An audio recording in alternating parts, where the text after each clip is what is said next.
The present moment is where it's at, meaning you need to try to stay focused on the present, on today. Actually, after my wife died, I think I made a video saying today is all there is. My name is Jim. If you haven't seen my videos before, I talk about chronic pain a lot. And actually my wife died a little over 6 years ago now. She died from the flu. And after she died, it kind of changed my whole focus. Like I said, it made me realize that there's no guarantee you're going to wake up tomorrow. So a lot of times, if I start getting stressed or worried about something, I always think, well, if I don't wake up tomorrow, is this even going to matter? And that's one way that I use to kind of get myself back into the present moment. My wife used to always worry that if I died before her, you know, she would have no place to live. She wouldn't have enough money, and, you know, she'd have, you know, no place to go and no place to live. And all that worry ended up being for nothing. So that's a good example right there of why you should try not to worry too much about the future.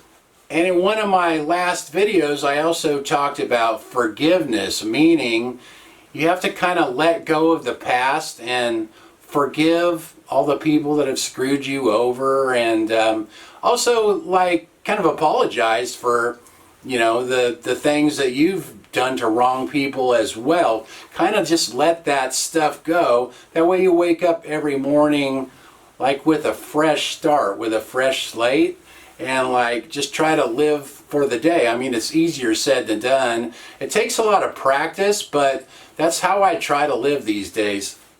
I've lived pretty much my whole adult life with chronic pain. I have thoracic outlet syndrome. I've had 3 lower back surgeries, including a 2-level fusion on levels L4-5 and L5-S1. I have heart problems. I've had endocarditis twice. Had to have my heart valve replaced. So, you know, I've had a lot of struggles in my life, and it's kind of given me a different perspective, I guess, on life. I mean, you can choose to be really bitter, or you can choose to kind of look at it as like all a learning experience. And that's what I'm working on, is just trying to look at it as, well, what did all this stuff teach me? Why did all that happen? There's a guy I listen to, the medical medium, Anthony William. I do his drink his celery juice and his heavy metal detox smoothie every day. And what he says is, you know, he works with people with chronic illness and chronic pain. And he says those are the most spiritual people out there, just because basically, you know, that's what you have to, I guess you have to have faith to survive.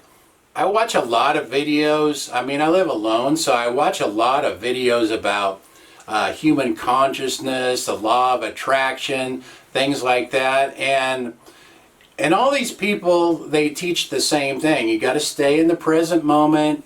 You got to stay positive, because there's human vibration levels. I don't know if you've ever seen a human vibration chart, but all the negative emotions are at the bottom: fear, guilt, shame, and all the more positive emotions, peace, joy, love, are up at the top. And they say, like, when you're in a higher vibration, you attract good things to you. When you're in a negative vibration, everything is just harder. You struggle more with everything.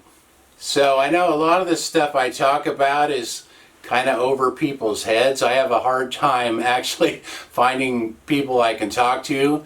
I usually have to kind of dial things back, because no one seems to really know too much of this stuff that I'm always like watching and researching. Actually, you know, it's kind of cool. The race car driver, Danica Patrick, she actually has a YouTube channel, and she has a lot of guests on there, and there are a lot of the same people I watch, so she's really into that. So it's kind of interesting to watch her stuff lately.